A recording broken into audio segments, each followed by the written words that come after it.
This presentation will focus on the Wendigo in the context of the popular CW show Supernatural and its relation to Native American history. Supernatural is a series that follows two brothers, Sean and Dean, attempting to find their father. Along the way, they hunt demons, monsters, and other manifestations of the supernatural, having been raised as monster hunters by their father. In this particular episode, Sean and Dean officially commence the search for their father, referring to clues and coordinates provided in a journal he left behind. When trying to gather more information towards their father's search, they come across a local disappearance of several campers, finding out that every 23 years, there is always a group of campers who never return, due to a grizzly bear attack. However, they are notified that amongst all these cases, there has been one survivor who returned. The next morning, Sean and Dean accompany the search for the missing camper Tommy. Upon reaching the campsite, they find it completely destroyed with a ripped tent, damaged equipment, and blood.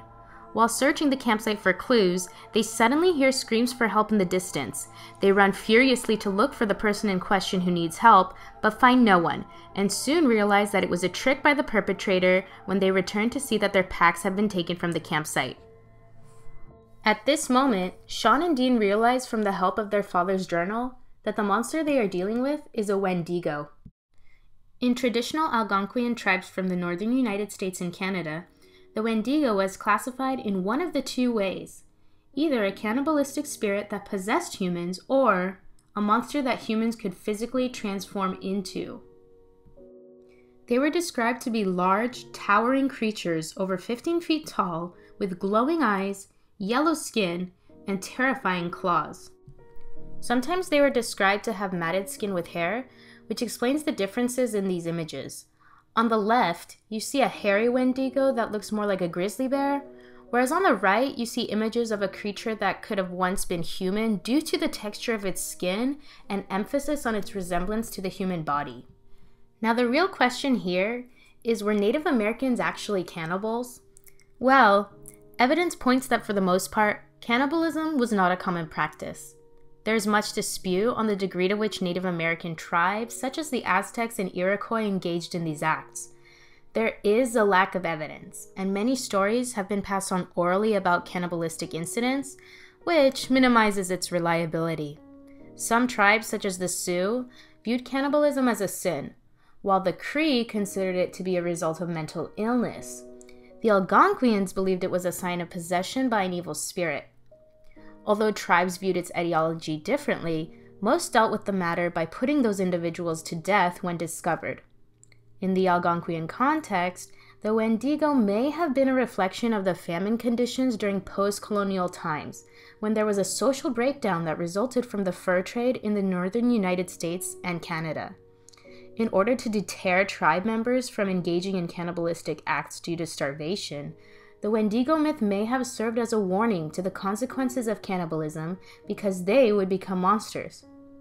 In this context, the myth of the Wendigo focused on starvation and famine, emphasizing that humans could figuratively become a monster due to the declining food supply, fear of starvation, and increased dependence on traded goods.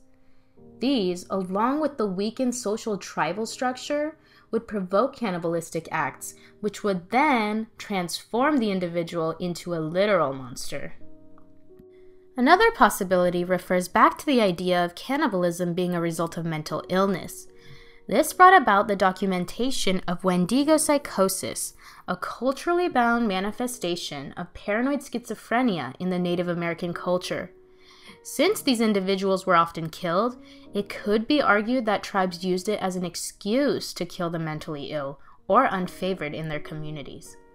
Another argument is that those suffering from the illness were believed to be possessed by an evil spirit that would eventually turn them into cannibals.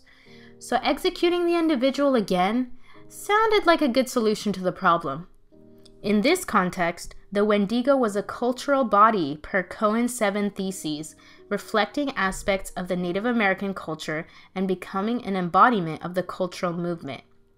In one case, it is a reflection of the starvation and famine that occurred during post-colonial times. On the other hand, it can also be considered to reflect the Native Americans' culture on the mentally ill or individuals perceived to be possessed by evil spirits, completely ostracizing them from society and casting them as monsters in society. In Supernatural, there is an emphasis on the primitive essence of the United States when Sean and Dean discover that they are encountering a Wendigo. This points to the archaic knowledge when they identify the monster to be a Wendigo, explaining that it was once either a Native American or hunter who experienced a harsh winter, forcing him to become a cannibal in order to survive. This is a rediscovery for the viewer on the heritage and history of the United States, alluding to the social turmoil that occurred during the United States' colonization. It implies that the Native American hunters experienced hunger and starvation in the past during the colonization of the frontiersmen. Haley and Dean are taken by the Wendigo later in this episode.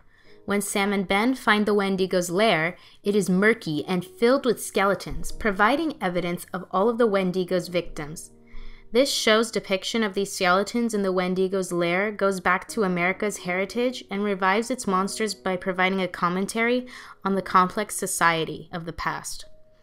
The consuming of human flesh causes this once former human to transform into a creature with great speed, strength, immortality, and constant craving for human flesh. The fact that the Wendigo was once a human is completely ignored, focusing on its monstrous, socially unacceptable behavior, such as collecting skeletons of previously consumed victims. This may be a reference to the superiority of the United States, justifying its right to colonize by focusing on the Native Americans' primitive characteristics of hunting and attending to their fundamental needs of acquiring food and nourishment, ultimately portraying Native Americans as monsters in this contemporary context. When everyone is reunited, Sean and Dean devise a plan to kill the Wendigo.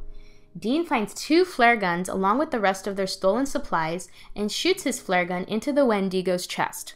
When Native American tribes wanted to cure or get rid of someone who allegedly had Wendigo psychosis, in some cases they would tie those people to a tree and set them on fire.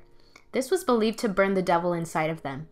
In Supernatural, the writers incorporated the element of using fire from history to kill the Wendigo when Dean shoots his flare gun into its chest, causing it to burst into flames and die. It is clear that the writers definitely took a lot of creative liberty with this Wendigo episode, while also incorporating historical elements here and there.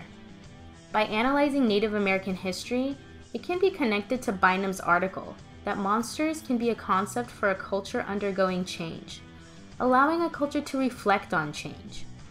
In the Algonquian context, the Wendigo could have been a way to portray the social and economic changes that occurred through colonization. The literal change that tribes faced with famine and social breakdown translated into the characteristics of a Wendigo, in which a human being changed into a monster. This history is reiterated when explaining the monster in question Sean and Dean are facing is in fact a Wendigo. Furthermore, the 2 brothers are undergoing changes in their personal lives. Sean and Dean's lives dramatically changed when their mother was somehow killed by an unexplainable force, causing their father to dedicate his life to finding out what killed her. Sean faces the same fate when his girlfriend is also killed in the same way as his mother, provoking the pursuit of their father. Through their journey, they encounter and knowingly pursue numerous monsters. On both the character's level and the viewer's level, this addresses Cohen's thesis of monsters being a kind of desire. Sean and Dean fear the monsters while simultaneously enjoying the pursuit of the monsters. Both the characters and the viewers watch the show because they desire to know what kind of monster or supernatural being is responsible for the death of Sean and Dean's loved ones, examining alternative possibilities. It is clear that the functions of monsters transcends into this popular show, not only on a superficial level for entertainment, but also to explore different monsters, myths, and manifestations of the supernatural.